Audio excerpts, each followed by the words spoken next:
This is Robert Capuccio. Welcome to the Self-Help Antidote, a weekly dose of reason, perspective, and insight, where we challenge conventional thinking and explore authentic strategies and insights around personal transformation. Our commitment to you is to bring you some of the world's leading experts in the domains of fitness, wellness, coaching, and behavior change, separating fact from fallacy. Bobby Capuccio, welcome back to the show. Zip, ours, yours, mine. Thank you for having me back, because it's not guaranteed that you would, especially with all those Star Wars references a couple of weeks ago. I promise I will make no more Star Wars references. I do have a couple of Star Trek references I want to work through, if that's okay, but they're only like about 5 or 6. I'll keep that to a maximum. It was a lot. It was a lot for me. Thanks for acknowledging that. You just don't know the power of the dark side, Tiff. That's your problem. Clearly not. I feel like I am the dark side. That's exactly right. You are I don't know. You're like the Sith in my podcast. Anyway, that doesn't even make sense. Especially not to you. The Sith Lords, those are the dark side users. There's Jedis, then there's Sith, and then there's people that walk in that gray area. You're at it again. Liar. I promised I would not make any geeky references. We are 3 minutes into a podcast. I have already broken my promise. I just can't help myself. And I feel so treacherous because I'm sitting here quite normally in my full Star Trek uniform. I shouldn't even be discussing Star Wars right now. What are you going to enlighten me with this week anyway? I'm joking, by the way. I'm not sitting here in like a Star Trek uniform. I'm in a Jedi robe. I bet you are. That's why you pretended you had internet issues and I can't see you on the camera. I have internet issues. Wait, are you wearing a hood? Why do you have a beard? What is that? Is that a lightsaber, Bobby? No. What do you mean? No, that's my dishwasher. Anyway, so yeah. Welcome back to you too, and welcome back to all of the listeners. All that haven't hightailed it because of Star Wars. I think they came back maybe because of Star Wars. I am willing to bet that there are a couple of cool, chic, geek people in our audience right now that are like, I don't really understand Tiffany's problem. Like Star Wars, it's based on the hero's journey. It's like, she needs to get with it. All right, you win. There are some. See, it's like sometimes people like leverage their argument by distorting and reinventing another person's argument, just so when they contrast it with something that seems logical, that contrast strengthens the efficacy of their argument, especially emotionally. I came across a couple of things like that over the past few days. Like there was one post and it's like, normally I don't challenge posts. Like even if I disagree with it, I'll go, okay, here's what I'm seeing and here's what I like about the post. And like, let me reflect what I think the intention was. But I kind of jumped right into it because I was like, no, this is a straw man paradox. And here's what the post said, right? So we've had conversations on this podcast in the past about toxic positivity. And toxic positivity, the way we were talking about it, means that when other people offer unsolicited advice, when they reframe your situation for you, or they tell you what you have a right to feel or what you should feel, how should you respond to a conversation, rather than sitting with you and being present in non-judgment, that's toxic positivity. Or they try to invalidate a perspective you have by saying something like, well, I don't have time for negativity, or I don't get negative. I look on the positive, which basically reframes, well, I'm the type of person that's positive and you're the other type of person. That's not helpful for anybody. I think that does more damage than it does good. But I don't think anybody ever creates the argument that positivity in and of itself is toxic. It's the way people use it as a weapon. And this post basically said, positivity is not toxic. It's about choosing a better response in any given set of circumstances and making a better decision. So she's making a really strong and legitimate argument, but she's arguing against the point that nobody ever made. She distorts the argument to make it ridiculous. So when she leverages something else, it comes out as being like incredibly reasonable and compelling. Not saying you're doing that with Star Wars, but that is something that I've observed that people do people do that in politics all the time. Like if they're saying, okay, well, this is a great example. Years ago, we had a mayor in New York City called Michael Bloomberg. And what he thought that going into cinema and being able to buy a bucket of popcorn bigger than your head that's filled with artificial ingredients was deleterious to people's health and well-being. I mean, could you imagine the audacity? And it felt like when you go into McDonald's and like for just a few cents, you could supersize everything. So for 40 cents more, you can get a gigantic fries. Again, filled with ingredients that probably not the best for you, to put it mildly. And you can get this giant drink. He thought that was class warfare, like that was an attack on the poor. Because of course, if you're starving, you're going to supersize something for 40 cents more if your other option is going hungry. But the stuff you're putting in your body is going to cause disease. So he was trying to get rid of that stuff in New York. And I remember I was sitting in cinema and there was an advert saying, Michael Bloomberg doesn't think that you have the right to decide what to eat. He's looking to take your freedoms away. We believe that people should have freedom of choice. Do you agree? Now think about that for a second, right? Because everybody loves freedom of choice. Everybody wants freedom of choice. So they reframed it that no, he's not doing this because these are predatory practices, initiated by businesses. I know people are, well, make a better decision. It's your decision, right? You walk in there, you're the one who's opening your mouth. Yeah, but if you're someone who lives in a virtual food desert where the only thing around you is fast food, and people do live in that environment, and you don't have money, but for a couple of dollars, you can get a giant meal. And for 40 cents more, you can supersize it at extreme consequences to your health. It's easy to judge those people and go, yeah, well, choose a salad. Yeah, well, that salad is $15. And it's like, and then we can get into, well, they chose to be poor and whatever, and a whole bunch of other unsubstantiated, discompassionate bullshit that might be true in some cases, might not be true in others, but it gets away from the argument. What he was saying is this is not a fair business practice. What they framed it into was a point that he was never making. Michael Bloomberg never attacked freedom of choice. He never said that you don't have the right to decide what to eat or how much of it to eat. All he simply said, just like cigarette warnings, this is bad for you, and you can't sell a pack of cigarettes to a kid under 18. We wouldn't say, well, Michael Bloomberg thinks kids should have no control over the choices they make because they're just children. Do you agree? It doesn't make sense. So we use that in politics, but we also use that in self-help. And we use that to kind of get people emotionally to agree with us. I think we have to be aware of some of these things where people use mental heuristics or mental shortcuts that are based on cognitive distortions to get people to react strongly and affirmatively behind their point. And you don't even realize what that person did to manipulate you. Like all those posts where do you agree with this? Like a salesperson saying, well, you want the best value for the lowest price. Don't you agree? No, I want the worst value. I want the biggest piece of shit you can sell me at the highest price you could possibly sell it to me for. Like, what kind of a question is that? But we don't question these things because they show up as memes. And they're in our face constantly. And sometimes we're surfing through social media on autopilot, or sometimes we're tired, we're fatigued, or we're pissed off about the other 5 posts we read. And this gets under the radar.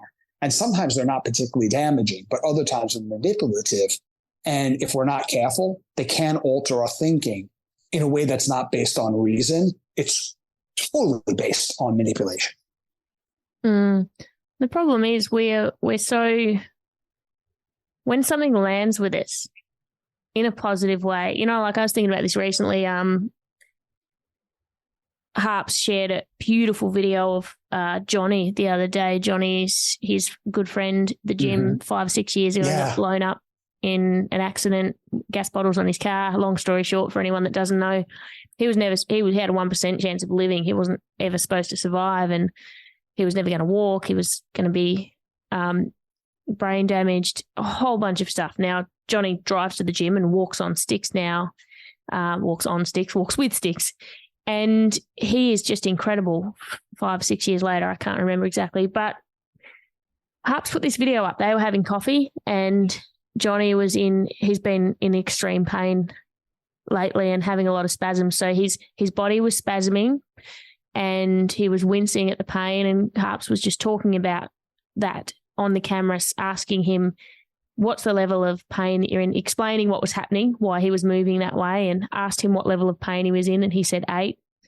And he asked him what percentage of waking hours was he in significant pain, and he said 100%. And then he asked him just to explain what was happening right now and what it felt like.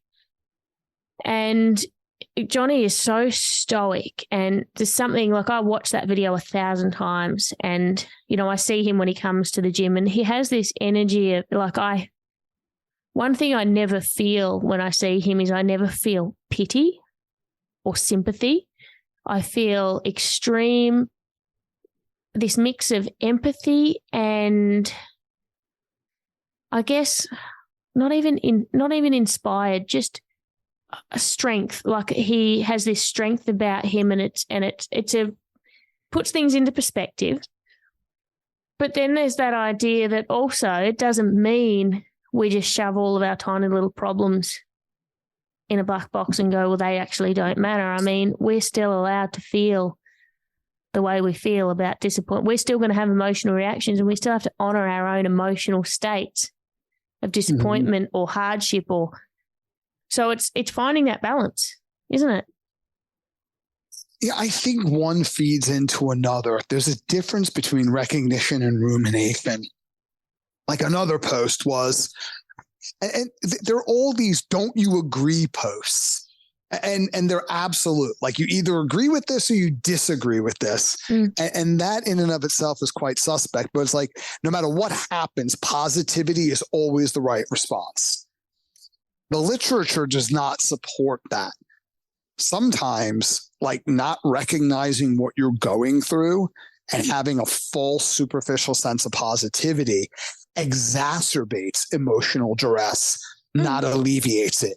It creates a distance between where you want to be, who you want to be in life, and where you actually are, because you're affirming so much of what you don't believe. So that distance becomes more markedly recognizable. And I think, you know, we've talked about affective labeling. Sometimes the opposite is true. Like, what exactly is going on? Let me sit with this, because the more I could sit with this and the more I could get clear as to what I'm feeling and the root cause, the more I start to create psychological and neurobiological changes in my brain that mitigate the intensity of those emotions, which put me in a more resourceful state that then allows me to open up to possibilities. And when I start to recognize how I could support those possibilities with certain mindsets and behaviors, I think you could call that maybe not positivity, but you could call that optimism. Like optimism recognizes where you're at. It's a brutal, honest assessment of reality. Yet there's a distinction between your current reality and future possibility. I think that's critical. You know, because I'm sure as stoic as Johnny's, I had the opportunity to meet him briefly a couple of weeks ago. There's been some dark nights of the soul. And what people didn't see was what did it take to actually get to display that level of stoicism. And that's an assumption. And I think that assumption is pretty likely. I don't know that for sure. I think with a lot of people, one of the things that gets to me with positivity is if we start to believe in absolutes, like positivity is the right choice, right frame of mind, no matter what. And we start to become that person. Well, I don't tolerate lack of positivity around me. What if you're around someone who really needs someone to hold space and listen, but you can't listen because you're interjecting your autobiography on positivity around something that this person is struggling with, where insisting on positivity is so invalidating. It shuts this person down, and they don't have a chance to process that. So they don't go through the process that they need to arrive at a greater level of positivity, or what I like to frame as optimism. Because optimism is a little bit more flexible, and it recognizes the complexity of the situation more than quote unquote positivity. So those are the things that I think about as a coach. What does our frame of mind do, even if we're well-meaning? Not everybody is, but some people absolutely are when they say things like that, but they might cause harm unwittingly anyway. And also, even just I think our acceptance of the shit things, like being or not showing optimism, not being optimistic, but not catastrophizing what we're in the middle of. Like there's power in that. There's power in going, I'm in the middle of the shit right now, and that is totally okay.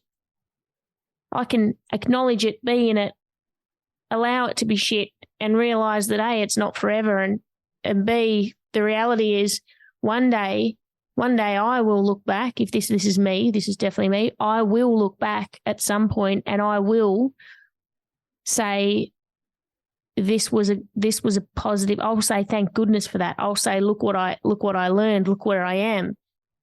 Maybe not everyone will in every case, but most of the time, or 100% of the times, I think of the hard times or the challenges in my life. 100% of the time, I have gratitude for, and I see where I've developed or learned or evolved because of that. It doesn't mean that the next time it comes that I'm any more okay with being in the middle of it. I just know. I just go, okay, Here we are. We'll just have to get through it. Trevor Moawad is an internecity. I don't know what that is. He's an internationally renowned coach and author, and he advocates for something he calls neutral thinking, which the key to neutral thinking is what you just mentioned, Tiff. It's acceptance. Now, negative thinking never works. It never makes anything better. And some people might subconsciously subscribe to it. Like, if I'm expecting the worst, at least I won't go out and try anything and nothing bad will happen to me. Yeah, but nothing good will happen to you. And the bad situation you're in will probably get much worse when left to its own devices. So negative thinking never makes anything better. But positive thinking, it causes blind spots sometimes. I mean, it's quite constructive in certain situations, but not all. And he advocates for this neutral thinking of just accepting what is in the moment. Mm-hmm. And I think that's really powerful. I mean, I know within the past 6 weeks, I have not been the best version of myself. I have taken some extremely hard life hits, one after the next. And, it's so funny because you talk about self-awareness when you're trying to be positive, because, what a hypocrite. I was trying to be positive. And sometimes you're not aware because you have such an index on what you need. And, once I get this, then I'm going to be so positive. And once this happens, rather than just being in a neutral position of acceptance, that I wasn't really aware of how I was showing up and what my behaviors were and the effect that I was having on people, So, I mean, I thought I was just out there being a normal person. I was buying chickens at Woolworth. People were smiling at me. We were taking the piss. We were having a few laughs. I was like, yeah, all right. Yeah, I've got this. But I'll tell you what, like I'm not always the same person I am when I'm buying a chicken. And I learned that about myself. But I also learned that sometimes just acceptance goes a long way. Just what's happening, and it's okay that it's happening. And I don't need to be positive. I don't need to be negative. I just need to process this. Yeah. Because that centers me. I recently had this amazing guest on, Britt Frank. She's such a legend. She's coming back on soon. And one of the things I shared a snippet of this because it's so powerful. She talked about, she goes, when the waves are crashing over your head, it is not the time to ask why and wonder why the waves are crashing. You just have to get through the storm. You have to get through the waves. And then after, when everything's settled, then you can reflect and ask why. She goes, but people sit in the middle of the shit and then ask, why is this happening? She's like, you just can't do that. And it was such a, like, I loved that. I was like, that is actually so true. And we do that. We sit in the middle of it and go, why is this happening? And it's such an unproductive time to do that, because it's like boxing. I remember talking about boxing, like when you're in a fight, you're responding, you're reacting to the way you've been trained. You are that version of a fighter, and that's what you are. So if something in a fight happens that is beyond what you have trained for, if something unexpected happens and you don't know what to do, you can't pause and go, oh, what has caused this to happen? Where have I, you can't do that. You get through the fight, you come out, and then you look back and go, okay, how did that happen? And how will I mitigate that happening again? It's the whole reason why we have a stress response. Yeah. So stress response expedites reaction time, but diminishes cognition. And that's really useful because when you're being chased by a tiger, run. Now's not a time to contemplate like the meaning of life or, geez, how can I build a stronger house next time for my family? Worry about that later, assuming that there's going to be a later. It's like, it's the whole point is like respond in dealing with the situation at hand. And you don't have to contemplate in the moment. That is brilliant when the waves are crashing over your head. Yeah, that's a problem. That is really smart. I love her name too, Britt Frank. Oh no, right? It sounds like she's a really outspoken English woman, but well, that would be a Frank Britt anyway. But it's really it's quite astute advice, nonetheless, or not advice, but insight. There is, and not to switch to all positive thinking, but again, optimistic thinking, which balances the brutal facts of reality with future possibility. I think after the fact, sometimes when the worst things happen to you, I was with my friend Nikki. Actually, she's a mutual friend of Harp's as well. And she's, you know who she is, right? Nikki Morrison? She was on the new process. Nikki Morrison. Yeah. Nikki Morrison, like I constantly accuse her of not being human. Like if we were just talking and she glowed and sprouted wings and like floated, I'd go, oh yeah, fair enough. I knew the whole time. She is one of the most unusually, like, it's not even intellect. It is wisdom and an unparalleled level of compassion.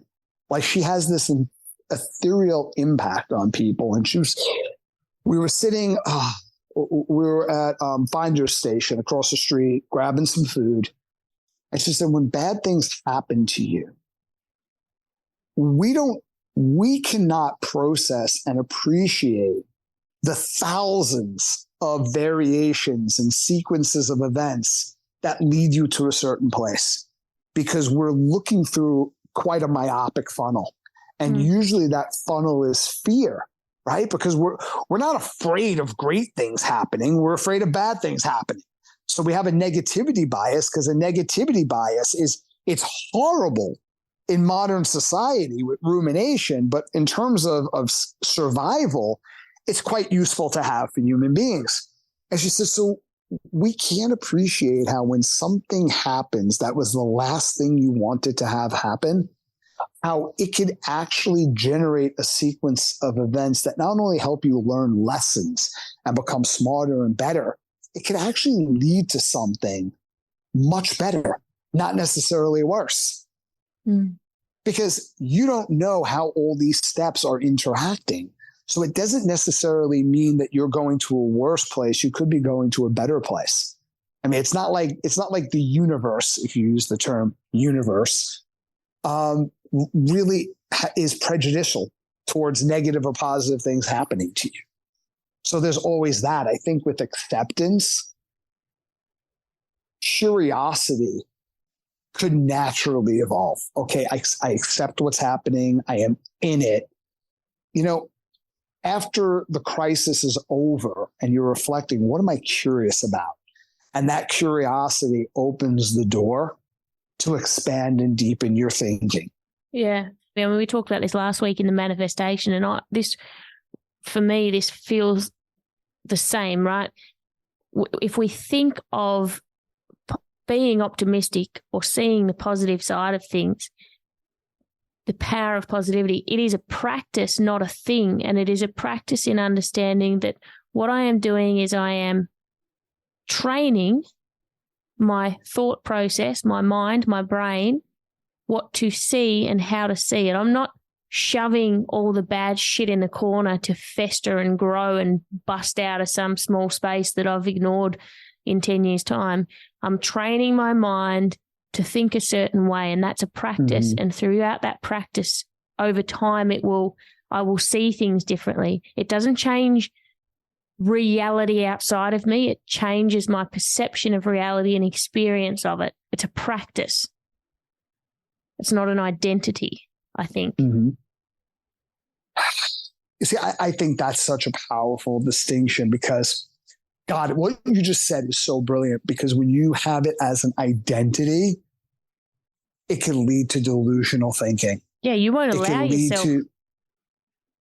Like somebody wrote on a post, in my company, we have a motto: positive thinking equals positive results. And on the surface, I can imagine there's a lot of good that comes out of that, and that helps the culture. But what happens when something's not positive? What happens when something's negative, catastrophic, and it needs critical thinking and attention? What does it feel like? And I'm probably making assumptions, but we've been in organizations like this. What does it feel like for the employee that wants to address that and get shot down because that's not positive thinking? How many blind spots, when that becomes a corporate identity, it creates a blind spot.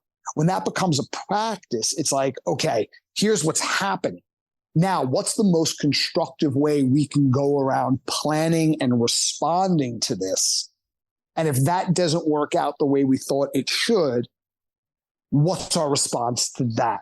How do we manage that process? And positivity as a practice becomes extraordinarily constructive, where it becomes dangerous or it becomes superimposed on someone in a way that invalidates or shuts down when we start to see it or not even recognize that it's become part of our identity.